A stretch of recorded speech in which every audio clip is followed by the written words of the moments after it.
This video will explain how to add pictures and clip art into our newsletter designs 2 and 3, which are text box-based templates. Many of you have your own personal pictures to share, from parties to holidays to special people. Or perhaps you want to add some special clip art. There are 2 simple methods for accomplishing this. For the first option, start by clicking someplace inside your newsletter, but not inside one of the text boxes. Make sure you have already saved your images on your computer where they will be easy to find.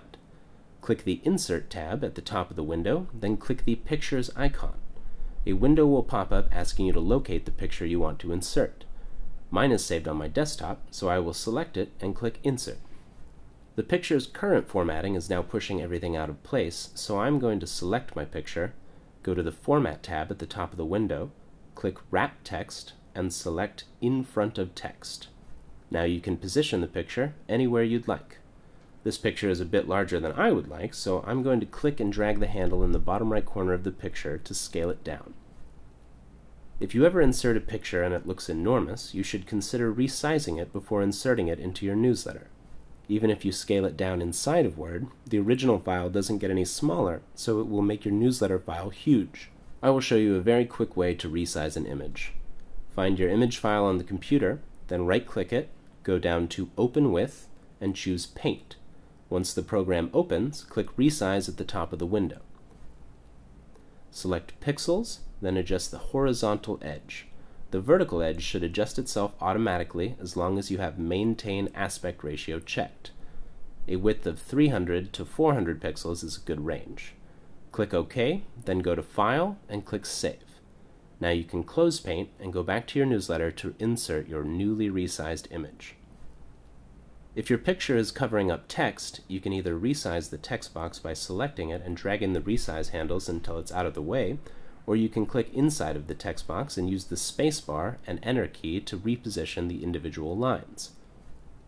The second method of inserting an image involves placing the image in a text box.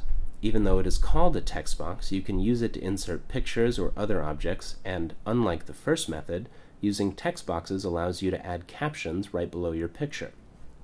As you can see, I have deleted the mailer off of the back page, so now I have plenty of space for some pictures. Start by going to the Insert tab and click Text Box, then select Draw Text Box. Click and drag on the page to draw out the box where your image will go. Then go back to the Insert tab and click Pictures to insert an image the same way we did before. If the text box resizes to fit the picture, select the Format tab at the top of the page, then click Reset Picture. Now you should be able to resize the picture and the text box independently. If your picture is larger or smaller than the text box, you might need to click and drag one of the handles to resize it. The text box might resize itself again when you resize the image, but you can just click and drag the handles again until it is the size that you want it to be. To add a caption, make sure that there is space below your image for the caption. Click the image, press the right arrow key once, then hit Return to make a new line. Then you can type and format as you normally would. Here, I'm going to change the font, center, and italicize the text.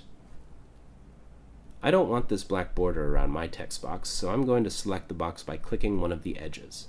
You'll know you have it selected if these resize handles show up. Then you can go to the Format tab at the top and click the Shape Outline drop-down.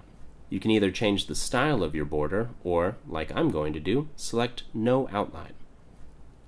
If you ever have trouble selecting pictures or text boxes, remember to try clicking the Select drop-down in the upper right corner and choose Select Objects first. If you want to select multiple objects at that point, you should be able to hold down the Shift key on your keyboard and click each item that you want selected. That's a quick overview of how to insert pictures and clip art into our table-based newsletter templates, Designs 2 and 3. If you are using Design 1, be sure to check out the video, How to Insert Pictures and Clip Art into Design 1.